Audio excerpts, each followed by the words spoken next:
नमस्कार दोस्तों। Solar system से संबंधित महत्वपूर्ण प्रश्नों की श्रृंखला आपके सामने है। ये सभी महत्वपूर्ण प्रश्न जो पिछले एग्ज़ाम में पूछे गए हैं, आइए शुरू किया जाए। क्वेश्चन नंबर 1 की अगर बात करें तो सौर प्रणाली की खोज किसने की थी? तो ऑप्शन है ए गैलीलियो ने, बी जे.एल. बेयर्स ने, सी कोपरनिकस ने और डी है केपलर ने। तो इसका सही उत्तर हो जाएगा कोपरनिकस। आइए अगले क्वेश्चन की ओर। क्वेश्चन नंबर 2, निम्नलिखित में से कौन सा सौरमंडल का भाग नहीं है? अब इसमें बताना है कौन सा सौरमंडल का भाग नहीं है। तो जैसे हम देख रहे हैं क्षुद्र ग्रह, धूमकेतु, ग्रह, निहारिका, तो ये तीनों कहीं ना कहीं सौरमंडल के भाग हैं, बट ये निहारिका सौरमंडल का भाग नहीं है। प्रश्न नंबर 3, अंतरिक्ष में कुल कितने तारामंडल हैं? तो ऑप्शन है 87, 88, 89, 90। तो आपका सही उत्तर है 89, यानी कि 89 अभी तक जो है तारामंडल की खोज की गई है। आइए अगले क्वेश्चन पे। क्वेश्चन नंबर 4 देखिए, ब्रह्मांड में विस्फोटी तारा, ध्यान रखिए विस्फोटी तारा कहलाती हैं, तो वो क्या हो सकता है? धूमकेतु, उल्का, लुब्धक या अभिनव तारा। तो इनमें से कौन सा विस्फोटी तारा है? तो आंसर हमारा आ जाएगा सी, यानी लुब्धक। लुब्धक को हम विस्फोटी तारा कहते हैं। आइए अगले प्रश्न की ओर। प्रश्न नंबर 5, वैज्ञानिक जिन्होंने सर्वप्रथम खोज की कि पृथ्वी सूर्य के चारों ओर घूमती है थे।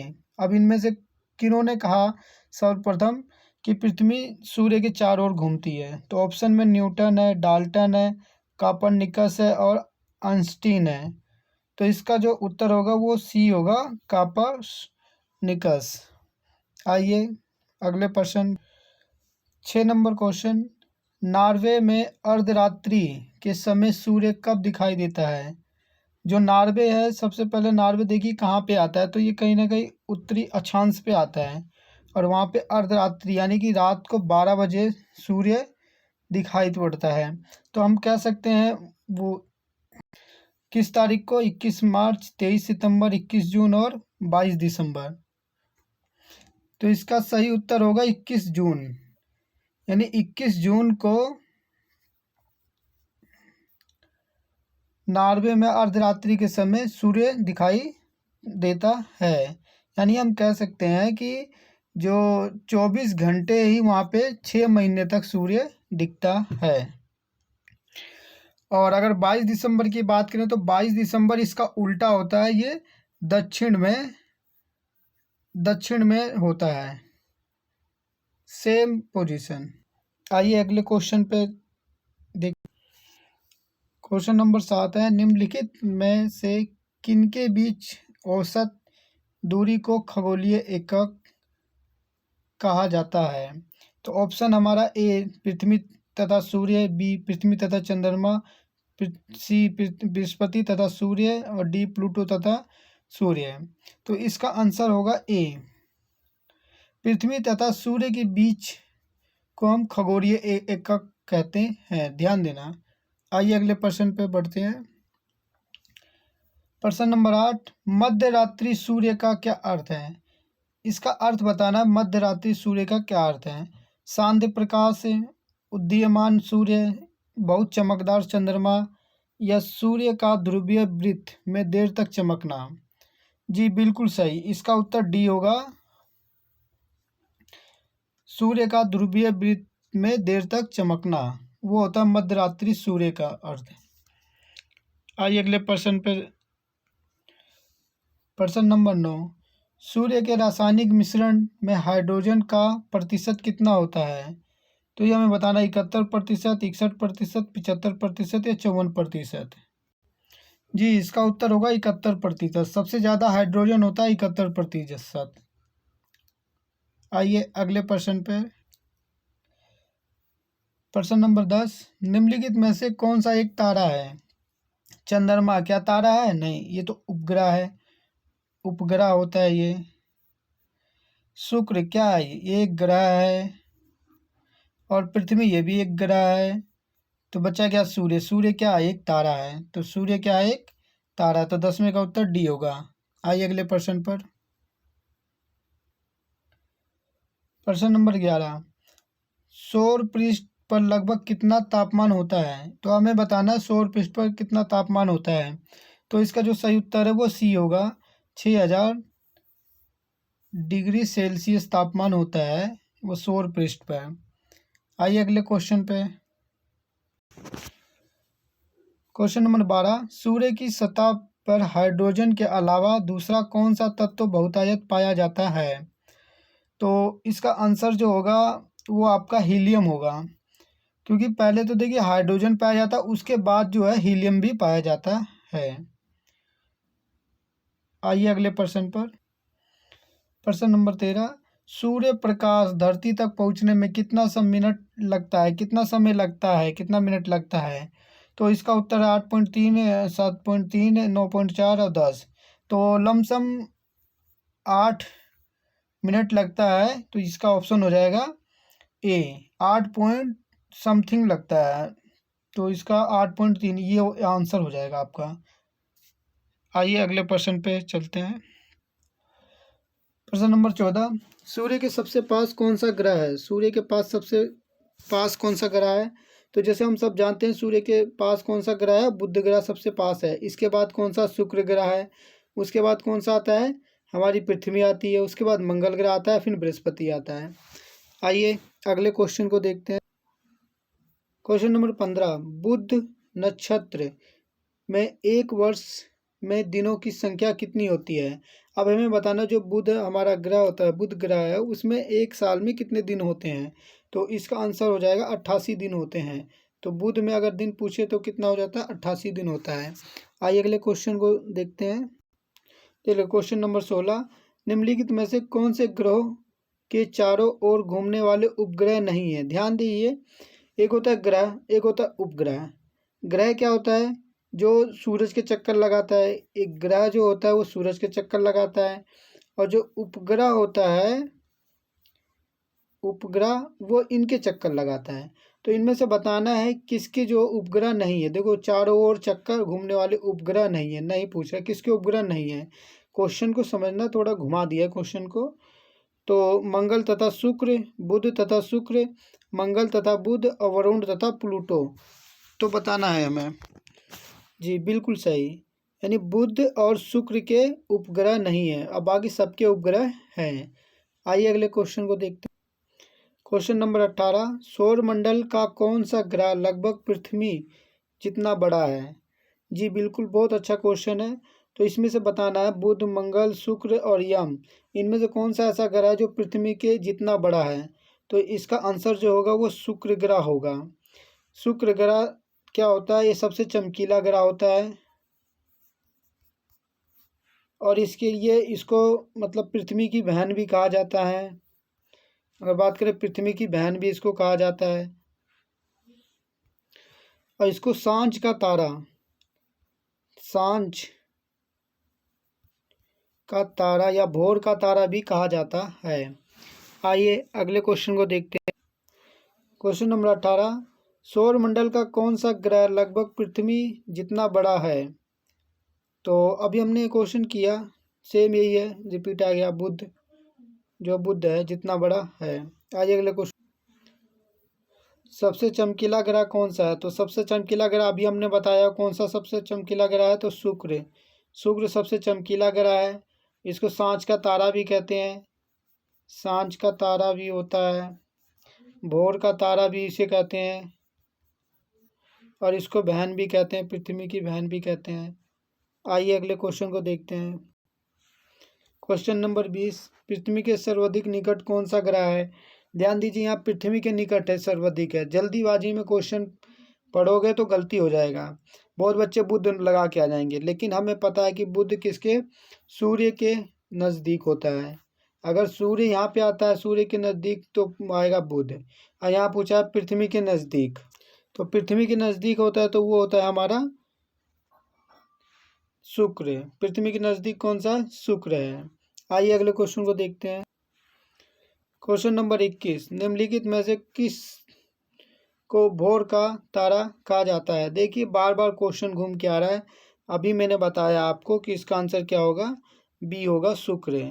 ये बहुत इंपॉर्टेंट है। शुक्र, बुध, मंगल, ये याद कर लेना। बुध क्या है? ये सबसे सूर्य के सबसे नज़दीक है।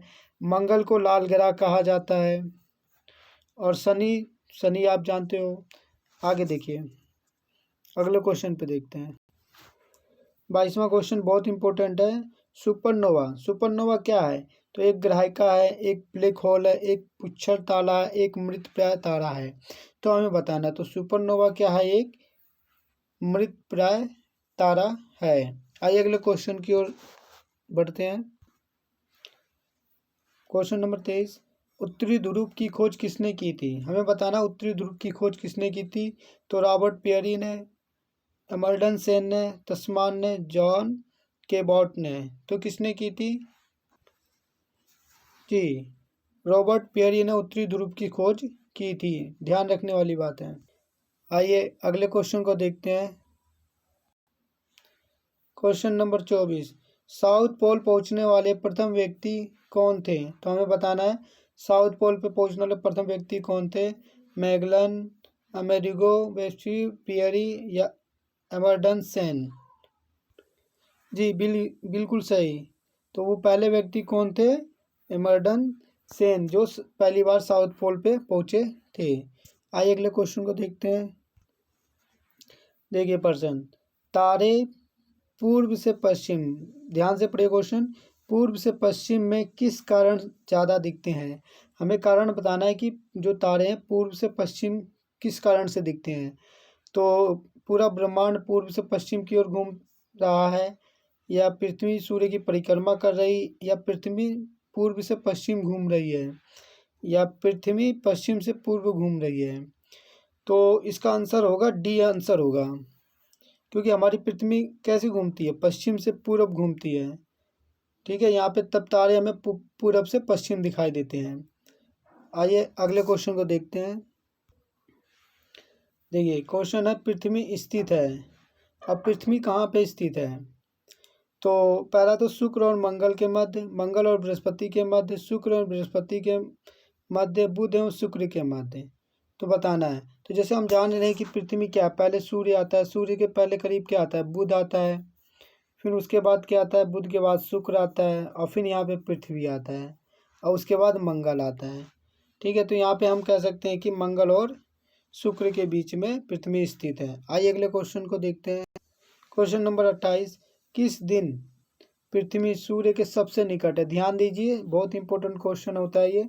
सूर्य के सबसे निकट किस दिन होता है?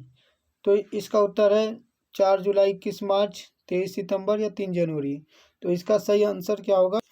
जी बिल्कुल, इसका जो सही आंसर है वो डी होगा, यानी 3 जनवरी। 3 जनवरी को सूर्य के, जो पृथ्वी है सूर्य के सबसे निकट होती है। आइए अगले क्वेश्चन को देखते हैं। जी देखिए क्वेश्चन नंबर, पृथ्वी सूर्य से अपनी अधिकतम दूरी, अब यहाँ पे आ गया अधिकतम दूरी। तो अधिकतम दूरी कब होती है वो? तो 4 जुलाई को होती है। ध्यान दीजिएगा, 4 जुलाई को अधिकतम दूरी होती है। और न्यूनतम कब होती है? न्यूनतम वो 3 जनवरी को। ये ध्यान देने वाली बातें हैं। ठीक है, ये दोनों डेट अच्छी तरह से याद होनी चाहिए। आइए अगले क्वेश्चन को देखते हैं। क्वेश्चन, सूर्य से पृथ्वी की दूरी कितनी है? अब बताना सूर्य से जो है पृथ्वी की दूरी कितनी है। तो यहाँ पे ऑप्शन दिए हैं, एक्यूरेट डाटा में बताना है। तो इसका आंसर जो हो जाएगा वो डी हो जाएगा। 149.6 बिलियन किलोमीटर सूर्य से पृथ्वी की दूरी है। आइए अगले क्वेश्चन को देखते हैं। क्वेश्चन नंबर 31, अपने अक्ष पर पृथ्वी एक चक्कर कितने समय में पूरा करती है? यानी सिंपल सी बात है, जो घूर्णन गति होती है, घूर्णन गति जो अपने अक्ष पे होती है, मतलब अपने अक्ष पे ऐसे घूमती रहती है। ठीक है, तो वो एक चक्कर पूरा कब करेगी? तो ऑप्शन है 24 घंटे, 23 घंटे 56 मिनट 4 सेकंड, या 23 घंटे 30 मिनट, 23 घंटे 10 मिनट 2 सेकंड। तो आंसर जो है इसका B is the right answer है। ठीक है, 24 घंटे मत लगाना, ठीक है। अगर ये ना दिया हो, ठीक है, और 24 घंटे दे तो 24 घंटे लगा देना, बट अगर ये दिया है एक्यूरेट डाटा, ये है हमारा। आइए अगले क्वेश्चन को देखते हैं। क्वेश्चन नंबर 32, पृथ्वी का सबसे निकट स्थित ग्रह कौन सा है? देखो अब यहाँ पे पृथ्वी का सबसे निकट स्थित ग्रह पूछ रहा है, ठीक है। अगर सूर्य है, सूर्य के सबसे निकट कौन सा है, तब तो ये आपका आ जाता है बुध ग्रह, ठीक है। अगर बुध आ जाता है, लेकिन यहाँ पृथ्वी अगर पूछा पृथ्वी के सबसे निकट, तो वो होगा शुक्र ग्रह। ध्यान दीजिएगा बच्चे, बुध लगा के आ जाएंगे अगर क्वेश्चन बारीकी से नहीं पढ़ेंगे तो। आइए अगले क्वेश्चन को देखते हैं। देखिए क्वेश्चन नंबर 33 है, निम्नलिखित में से कौन सा तारा पृथ्वी के सर्वाधिक समीप है? तो पृथ्वी के सर्वाधिक समीप कौन सा तारा? ध्रुव तारा, अल्फा सेंचुरी, लुब्धक या सूर्य है? तो सिंपल सा जो सूर्य है सबसे तेज चमकता है, वही है तारा, तो इसका आंसर सी होगा। आइए अगले क्वेश्चन को देखते हैं। क्वेश्चन नंबर 34 देखते हैं, यह किसने सर्वप्रथम प्रतिपादित किया कि सूर्य हमारे सौर मंडल का केंद्र और पृथ्वी उसकी परिक्रमा करती है? देखिए बहुत इंपॉर्टेंट क्वेश्चन है, तो इसका आंसर क्या होगा? तो इसका आंसर होगा डी, कापरनिकस ने ये बात बोली थी कि जो सूर्य जो है, पृथ्वी जो है उसकी परिक्रमा करती है, सौर मंडल मतलब सूर्य की परिक्रमा करती है, ठीक है, और सूर्य जो उसका केंद्र है। तो ये बात कापरनिकस ने बोली थी। आइए अगले क्वेश्चन को देखते हैं। क्वेश्चन नंबर 35, किसने सबसे पहले पृथ्वी की परिधि को मापा था? ध्यान दीजिए पृथ्वी की परिधि को किसने मापा था? तो इसका आंसर आ जाएगा इरेस्टोनेजिस। इन्होंने मतलब पृथ्वी की परिधि को सबसे पहले नापा था। आइए अगले क्वेश्चन को देखते हैं। क्वेश्चन नंबर 36 देखिए, पृथ्वी का ध्रुवीय व्यास उसके विषुवतीय व्यास से कितना कम है? ध्यान दीजिए विषुवतीय व्यास कितना कम है ये पूछ रहा है। देखिए अगर बात करते हैं विषुवतीय व्यास का, तो ये कितना होता है? ये 12,757 किलोमीटर होता है, ठीक है। अगर विषुवतीय की बात करें तो ये विषुवतीय ये होता है, और ध्रुवीय क्या होता है? ध्रुवीय ये होता है आपका कुछ कम होता है, 12,714 होता है, 12,714 होता है। तो ये वाला ध्रुवीय होता है और ये वाला विषुवतीय होता है। तो इसमें से अगर माइनस करते हैं तो देखिए कितना आता है, यहाँ पे 3 आ जाएगा, यहाँ पे आ जाएगा 4, तो यानी कि 43। तो 43 ऑप्शन, ये रहा B option is the right answer. देखिए आपको ये भी पूछ सकता है, विषुवतीय व्यास भी पूछ सकता है, ध्रुवीय व्यास भी पूछ सकता है, तो हमें ये भी पता होना चाहिए, और फिर माइनस करके यह आंसर। आइए अगले क्वेश्चन को देख। तो क्वेश्चन नंबर 37 देखते हैं, पृथ्वी का विषुवतीय व्यास लगभग कितना है? देखिए यहाँ पे वही पूछ लिया लगभग कितना है। तो जैसा कि हमने पिछले क्वेश्चन में बताया था कि ये क्या है, 12,757 होता है, 12,757 होता है, लेकिन ऑप्शन में ये हो ना है नहीं, तो इसके लमसम क्या है आपका 12,750 ही हम लगा के आएंगे। आइए अगले क्वेश्चन को देखते हैं। क्वेश्चन नंबर 38 देखिए, पृथ्वी को उसके काल्पनिक अक्ष पर घूमने को क्या कहते हैं? देखिए पृथ्वी को उसके मतलब उसके बोल रहा है, काल्पनिक अक्ष पर घूमने को क्या कहते हैं? तो अब मतलब उसको घूर्णन कहते हैं, क्योंकि अपने अक्ष पे घूम रहा है ना, वो अपने अक्ष पे घूम रहा है तो उसको घूर्णन कहेंगे, ठीक है। आइए अगले क्वेश्चन को देख। अगर पृथ्वी अपनी कक्षा में गति है, अब यहाँ पे कक्षा में गति पूछ रहा है, तो पृथ्वी की गति क्या है, किस अपनी कक्षा में पूछ रहा है, तो क्या होता है वो? देखिए दक्षिण और ये तो काट ही दीजिए दो, मतलब दक्षिण और उत्तर तो होगा ही नहीं। अब यहाँ पे पश्चिम से पूरब है, पूर्व से पश्चिम है, तो हमें पता है कि पूरब से पश्चिम नहीं होता, पश्चिम से पूर्व होता है, क्योंकि सूरज कहाँ निकलता है? पूरब में निकलता है। जब ये पश्चिम से पूर्व घूमेगा तभी तो यहाँ पूरब में निकलेगा सूरज, ठीक है। तो आंसर क्या होगा? ए आंसर होगा। आइए अगले क्वेश्चन को देखते हैं, और ये हमारा लास्ट क्वेश्चन है। पृथ्वी तथा सूर्य के मध्य सर्वाधिक दूरी किसके दौरान होती है? मतलब जो पृथ्वी है और सूर्य के बीच में सर्वाधिक दूरी किसके दौरान होती है? तो ऑप्शन में आपका उत्तर अयनांत है, दक्षिण अयनांत है, या अपसौर है, या उपसौर है। तो ये अपसौर के कारण होती है। सर्वाधिक दूरी किसके कारण होती है? अपसौर के कारण, ध्यान रखना। जी, यहाँ तक हमारी वीडियो थी। वीडियो को एक बार अच्छी तरह से देखिए और सारे पेन कॉपी से नोट्स बना लीजिए। और वीडियो को देखने के लिए धन्यवाद। लाइक कीजिए, कमेंट्स कीजिए और ये अपने दोस्तों को शेयर कीजिए और चैनल को सब्सक्राइब कर लीजिए हमारी न्यू वीडियो देखने के लिए सिलेबस से।